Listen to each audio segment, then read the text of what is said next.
자, 한동훈 법무부 장관의 총선 출마와 관련된 얘기가 잊을만 하면 정치권에서 이렇게 좀 거론이 되는데 한 명의 민주당 의원은 한동훈 장관의 총선 출마 가능성을 100%가 아닌 1000% 출마합니다. 이렇게 전망을 한 민주당 의원이 있습니다. 직접 목소리로 확인해 보시죠.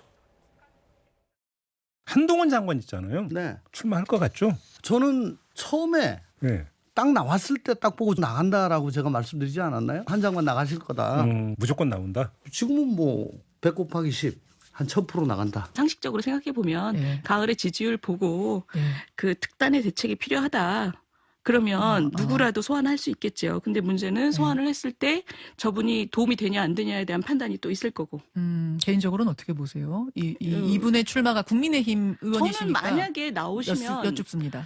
좀 도움이 될 것 같은데. 국민의힘에. 네, 국민의힘이 급하면 이분한테 도움을 요청할 것 같아요. 야, 이 조홍천 의원은 한동훈 장관 총선 출마 가능성을 1000% 출마할 것이다. 이렇게 내다봤습니다.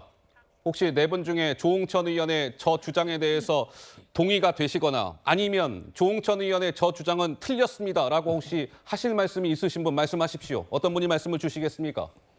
박 의원님? 아니 뭐 그런 관측이 많이 있는데요. 예.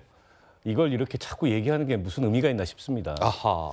그러니까 아마 여당은 여당대로 또 야권에서는 야권대로 한동훈 장관의 이 정치 참여나 출마를 두고 각자의 이제 유불리나 이런 거를 따져서 네? 여러 이제 설들이 있는 것 같은데 어쨌든 지금 국무위원이잖아요. 그리고 본인이 뭐 출마 의지를 밝힌 것도 아니고 다만 한동훈 장관이 국회에서 이제 의원들하고 질의응답을 하는 장면이나 이런 걸 보면 통상적인 장관의 그동안의 모습들하고 많이 다르기 다르다. 때문에 예. 정치적 의사가 있지 않고서는 저러기가 어렵지 않냐. 근데 이런 해석은 나올 수 있다고 봐요. 예. 그러나 어쨌든 뭐 지금 국무위원이고 자기 일을 하고 있기 때문에 출마를 하게 되면 하는 거고 그건 어디까지나 개인의 자유인 거고 본인의 선택이기 때문에 예. 그때 가서 과연 한동훈 그 장관의 출마가 현 여권에 도움이 될 것이냐. 총선에 어쨌든 승부처가 될 것이냐, 네. 총선 향배를 가를 수 있는 어떤 변수가 될 것이냐 판단하면 될 문제지. 지금부터 너무 이게 특정인의 정치 참여 내지 출마 문제를 가지고 거론하는 것 자체가 예. 그다지 가치 있는 얘기는 아닌 것 같아요. 제가 볼 때는요. 그 민주당이 지금 뭐 1000%다 막 이렇게 조홍천 의원. 예, 이렇게 얘기하는 이유가요. 우리가 국민의힘 입장에서 조국 전 장관이 총선에 출마하면 우리 참 좋다. 예. 아유 꼭 1000% 나올 거다 조국 전 장관. 조나땡? 네 이렇게 예. 얘기하고 있는 거하고 비슷한 게 아닌가라는 생각이 드는 거예요. 예. 그러니까 민주당 입장에서는 그 한동훈 장관이 나오는 게 본인들한테 유리하다라고 판단을 해서 저렇게 말하고 있는 것은 아닌지라는 약간 의심이 들지요. 왜냐하면 결국은 수도권 전쟁이잖아요. 예. 수도권 싸움인데 수도권은 결국은 그 이 당도 싫고 저 당도 싫다라는 무당층을 어느 당이 더 많이 가져가느냐 예. 이런 그 입장이니까 제가 볼 때는 그 한동훈 장관이 그 무당층에게 어느 정도 어필하느냐 이런 부분에 있어서 민주당에게 유리한 게 아니냐라고 판단하는 것 같은데 예. 사실은 그거는 지금으로서는 판단할 수가 없습니다. 알겠습니다. 제가 가끔 이거 하거든요. 우리 네 분 중에는 그러면 한동훈 장관이 내년 4월 10일 총선에서 출마할 것 같다라고 생각하시는 분은 손을 드시는 거예요? No, 안 할 것 같아요. 가만히 계시면 됩니다. 예. 한동훈 장관 내년 4월 10일 총선에 출마할 것 같다?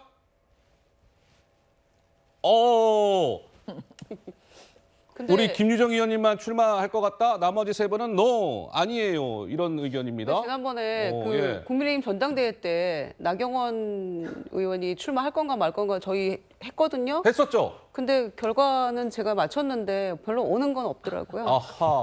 기억도 못 하시는 것 같아요. 예, 방송 마치고 제가 커피 한 잔 대접하겠습니다. 예, 알겠습니다. 한번 지켜보도록 하고요. 이번에는 그 민주당의 김의겸 의원이 한동훈 장관을 겨냥하는 발언을 했습니다. 오늘 오전 라디오 방송에서 말이죠. 이렇게 겨냥을 했습니다. 한번 들어보시죠.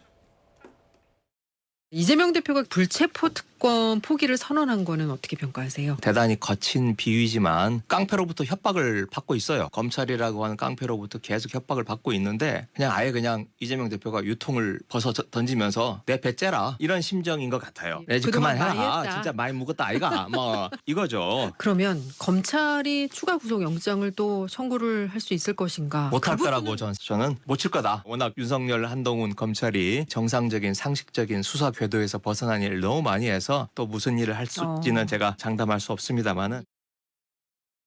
글쎄요, 오늘 뭐 김의겸 의원 거친 말을 했네요. 뭐 배째라 뭐 이런 단어도 나오고 진짜 많이 먹었다 아이가 뭐 이런 얘기도 하고요. 김수경 교수님 뭐 어떻게 평가를 주시겠어요? 우리 지금 좀 전까지 한동훈 장관이 총선에 나오냐 마냐 가지고 이게 초미의 관심사였잖아요. 저의 초미의 관심사는 민주당이 김의겸이라는 인물을 공천하냐 안 하냐에 저는 달려 있거든요. 지금 민주당이 혁신위원회를 발족해가지고 여러 가지 민주당의 어떤 뼈아픈 부분들을 도려내겠다라고 지금 하고 있는 이 마당에 김의겸 의원 같이 한동훈 없으면 정치 못하는 분, 무조건 한동훈 윤석열 대통령을 침으로써 자기의 주가를 올리려고 하고 그 과정에서 막 거짓말도 하고 말도 안 되는 청담동 술자리 의혹하고 그래놓고서 뭐 미안하다는 말도 하나도 안 했던 이 김의겸 같은 인물을 과연 민주당이 공천에서 쳐낼 수 있을까? 쳐내지 못한다면 민주당 혁신위원회는 사실 별 필요가 없었다라고 저는 봐요. 민주당이 변하지 보세요? 않았다. 그래서 한 장관이 저는 출마하느냐보다 저는 이분이 공천을 받는지가 가장 관심사입니다. 김의겸 의원이 다음 총선에서 민주당에서 공천을 받느냐 이 부분이 관전 포인트다. 지금 군산에서 열심히 하고 있는데요, 김의겸 의원. 아마 받을 것 같아요. 그런데 지금 민주당이 뭐 뼈를 깎고 뭐 가죽을 벗기는 뭐 그런 식의 쇄신을 막 하겠다라고 아주 강한 어조로 얘기했잖아요. 예. 그런데 김의겸 의원이 그냥 아주 안전한 군산 같은 곳에서 공천 받는다면 사실 쇄신은 못 한다고 봐야죠. 알겠습니다. 자,